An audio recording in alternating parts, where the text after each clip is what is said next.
एक व्यक्ति हमारे पास आया, बोले स्वामी जी बहुत बड़ी समस्या है। हमने कहा बेटा समस्या बताओ, समस्या क्या है? बोले समस्या सिर्फ इतनी है, हमारा बेटा नालायक है। हमने कहा बेटा नालायक है तो बताओ। बोले आप यदि समझा देते तो। हमने कहा कथा में बेटा आता है क्या? बोले कथा में तो नहीं आता, आपको घर चलना पड़ेगा समझाने के लिए। हमने कहा ये बताओ घर चले, बेटा करता क्या है?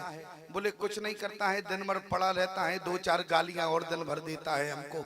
हमने कहा कहीं हम गए और हमको गालियां दे दी तो हम और बेइज्जती का सर्टिफिकेट लिए घूमेंगे।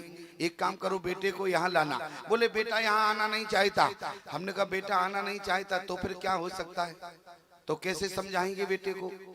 बोले आप संत हैं, एक काम करो उपाय हमें बता दो। हमने कहा हाँ तुमको उपाय तो बता देते हैं, लेकिन ध्यान देना हमने उसके पिता से कहा कि देखो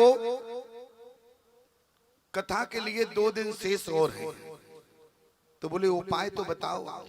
हमने कहा उपाय सिर्फ इतना है, 2 दिन बाद तुम अपना बैग लगा के आ जाना और यहाँ से हम चित्रकूट के लिए रवाना होंगे और तुम हमारे साथ चित्रकूट चलना। बोले चित्रकूट चल के क्या करेंगे? हमने कहा करना कुछ नहीं है, हम तुम्हें निर्मोही अखाड़े में भर्ती कर देंगे, नागा का सर्टिफिकेट बना देंगे, तुमको बाबा बना देंगे। बोले हाथ जोड़कर कहने लगा, बोले रहने दो स्वामी जी, कोई बात नहीं, अपना बेटा है, 2-4 गालियां देता है तो कोई फर्क नहीं पड़ता। अच्छा बताओ। हमने कहा भले आदमी, जब तुम्हारी मति हम बदल नहीं पाए तो बेटे की मति कहां से बदल देंगे? लेकिन हमने देखा निराश बहुत हो गया, तो हमने कहा कोई बात नहीं बेटा निराश मत हो, हम कथा के उपरांत तुम्हारे यहाँ चलेंगे। और जैसे ही कथा हुई हमने कहा हाँ बेटा गाड़ी तैयार करो, अब तुम्हारे यहाँ चलेंगे। और कथा के बाद उसने गाड़ी लगाई और हम उसके घर जैसे ही पहुंचे, और जैसे ही हम उसके घर पहुंचे तो हमने जैसे ही पहला कदम दरवाजे पर रखा प्यारे, और बेटे ने जैसे ही देखा कि हमारे घर में संत का आगमन हुआ, बेटे ने तुरंत लेटकर मुझे प्रणाम किया, साष्टांग दंडवत हो गया। हमने कहा बात समझ में नहीं आई। पिता तो कह रहा था बेटा बहुत नालायक है, बेटा तो यहाँ समझदार निकला। थोड़ी देर में बेटा चाय लेकर आया, चाय लेने गया। हमने उसके पिता से कहा क्यों, तुम तो कह रहे थे बेटा नालायक है और तुम्हारे बेटे ने तो हमें लेटकर प्रणाम किया। बोले पता नहीं स्वामी जी, लगता है कि आपके दर्शन से इसकी प्रवृत्ति बदल गई। हमने कहा कोई बात नहीं, दर्शन से ही इतना अच्छा काम हो गया तो अब के समझाने की जरूरत नहीं है। और जैसे ही बेटा चाय लेकर आया तो हमने कहा क्यों बेटा, जब तुमने हमें प्रणाम किया? बोले हाँ स्वामी जी, आप संत हैं, आप हमारे घर आए, हम आपको प्रणाम ना करें, ऐसा कहीं हो सकता है? इसलिए आप घर आए तो हमने आपको प्रणाम किया, इसमें कौन सी नई बात है? हमने कहा बेटा जब हमको प्रणाम किया, बगल में खड़े बाप को और प्रणाम कर लेते तो समस्या ही निपट जाती।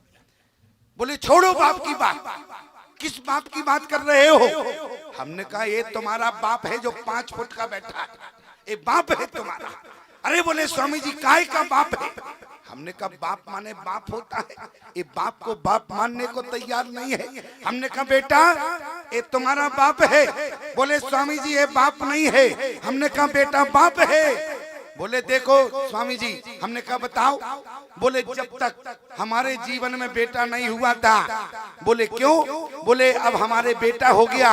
बोले जब तक हमारे जीवन में बेटा नहीं था तब तक हम इस बाप को प्रणाम करते थे, अब हमारा ही बेटा हो गया, जब हम बाप बन गए तो बाप बाप पद बराबर हो गया, तो अब काय को प्रणाम करें? अब क्यों?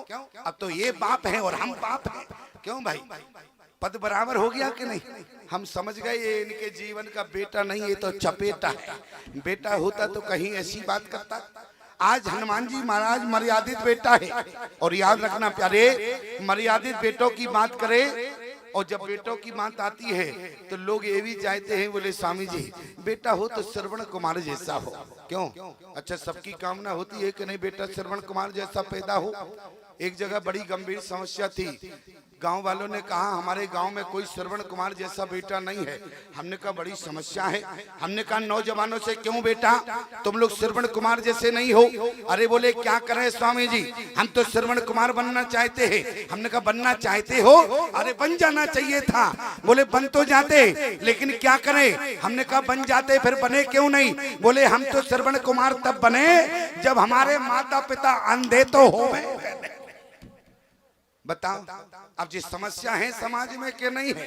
क्यों ऐसी संतानें होना चाहिए क्या?